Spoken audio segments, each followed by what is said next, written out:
भारत के एक सुंदर गांव में, जहां घने जंगलों के बीच कुछ पुराने खंडहर छिपे थे, वहां एक मंदिर मौजूद था। इस मंदिर के बारे में कहा जाता था कि यह किसी ऐसे देवता का नहीं, बल्कि एक शापित राक्षस का मंदिर था, हस्तर का। हस्तर, जिसे देवताओं ने लालच और धन की भूख के कारण शापित कर दिया था। गांव के बुजुर्ग कहते थे कि इस मंदिर की ओर जाना भी मृत्यु को बुलाने जैसा है। लेकिन समय के साथ गांव वालों ने इन कहानियों को भुला दिया था। बस कुछ पुराने लोग ही थे जो अब भी इस मंदिर के नाम से कांप उठते थे।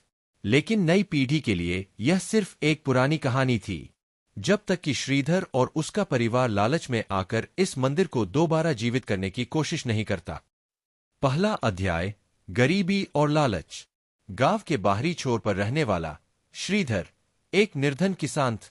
उसकी पत्नी लता और दो बेटे रमेश 20 वर्ष और मोहन 15 वर्ष उसके साथ रहते थे। फसलें ठीक से नहीं उगती थीं, कर्ज बढ़ता जा रहा था और भूख ने उनके घर को घेर रखा था। एक दिन जब गांव के कुछ लोग पुरानी कहानियां सुना रहे थे, तो श्रीधर ने पहली बार हस्तर के मंदिर के बारे में सुना। गांव का सबसे बुजुर्ग व्यक्ति बाबा हरिदास कह रहा था, हस्तर का खजाना कभी किसी के काम नहीं आए। जो भी उस पर हाथ डालता है वह या तो मर जाता है या फिर कुछ ऐसा बन जाता है जिसे इंसान नहीं कहा जा सकता। श्रीधर ने यह सुना, लेकिन उसकी सोच कुछ और ही थी। वह मंदिर को धूरने और हस्तर की पूजा करके अपार धन पाने की योजना बनाने लगा। दूसरा अध्याय, मंदिर की खोज। अगली सुबह श्रीधर ने अपने बेटों को साथ लिया और जंगल की ओर चल पड़ा। 3 घंटे की यात्रा के बाद वे एक वीरान जगह पर पहुंचे, जहां जंगली बेलों और घास के नीचे छिपा एक पुराना मंदिर का ढांचा था। मंदिर टूटा फूटा था, लेकिन उसके दरवाजे पर अजीबोगरीब चित्र बने थे। एक विशाल आकृति जिसके हाथों में सोने से भरे थैले थे, लेकिन उसकी आंखें और मुंह खाली और अंधेरे से भरे हुए थे। मोहन ने घबराकर कहा, बाबा, यह जगह सही नहीं लग रही। लेकिन श्रीधर की आंखों में चमक थी। उसने अपने बेटों से कहा, अगर हम इस मंदिर को ठीक करें और यहां हस्तर की पूजा करें, तो हमें वह खजाना मिल सकता है जिसका वादा किया गया है। लता को यह विचार पसंद नहीं आए। उसने समझाने की कोशिश की, लेकिन श्रीधर की लालसा अब उसके डर से बड़ी हो गई थी। तीसरा अध्याय, मंदिर का पुनर्निर्माण। अगले कुछ हफ्तों तक श्रीधर और उसके बेटे दिन रात मंदिर की सफाई और मरम्मत में लगे रहे। गांव के लोग डर के मारे इस काम में उनकी कोई मदद नहीं कर रहे थे। जैसे जैसे मंदिर का पुनर्निर्माण आगे बढ़ा, अजीब घटनाएं होने लगीं। रात में मंदिर से किसी के चलने की आवाजें आती। घर में रखा हुआ भोजन सड़ने लगा।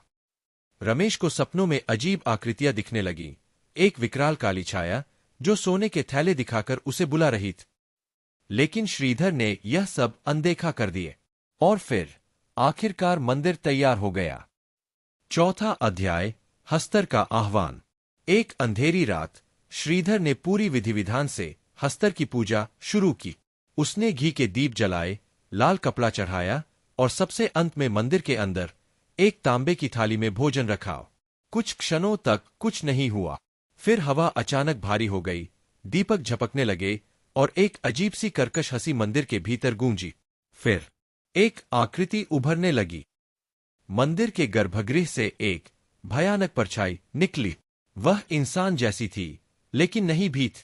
उसकी आंखों की जगह गहरा अंधेरा था और उसके हाथों में सोने से भरे थैले झूल रहे थे। तुमने मुझे बुलाया, सोना चाहिए। हस्तर की आवाज गहरी लेकिन कानों में जलन पैदा करने वाली थी। श्रीधर की आंखें लालच से चमक उठी। उसने हाथ आगे बढ़ाया, लेकिन तभी रमेश ने चिल्लाते हुए कहा, बाबा, मत करो। लेकिन बहुत देर हो चुकी थी। श्रीधर ने जैसे ही थैला छूने की कोशिश की, हस्तर का एक विकराल हाथ उसकी ओर बढ़ा और चटाक! श्रीधर चीखता हुआ पीछे गिर पड़ा। उसका शरीर कांपने लगा और उसकी आंखों का रंग बदलने लगा। उसकी त्वचा राख जैसी काली हो रही थी। लता और मोहन रोते हुए उसे खींचने लगे, लेकिन तब तक श्रीधर का पूरा शरीर सूख चुका था, जैसे किसी ने उससे सारा जीवन निकाल लिया। 5वां अध्याय, मंदिर का शाप। श्रीधर की मौत के बाद लता ने रमेश और मोहन को लेकर भागने की कोशिश की, लेकिन हस्तर ने सोने का एक थैला रमेश की ओर उछाल दिए। रमेश ने लालच में आकर उसे पकड़ लिया और तभी उसकी आंखों से खून बहने लगा। अब तुम भी मेरे हो, हस्तर ने हंसते हुए कहा। रमेश की त्वचा झड़ने लगी, उसके हाथों की उंगलियां विकृत होने लगीं और कुछ ही पलों में वह खुद एक छाया जैसा राक्षस बन गए। लता और मोहन चीखते हुए भागे। जब वे गांव पहुंचे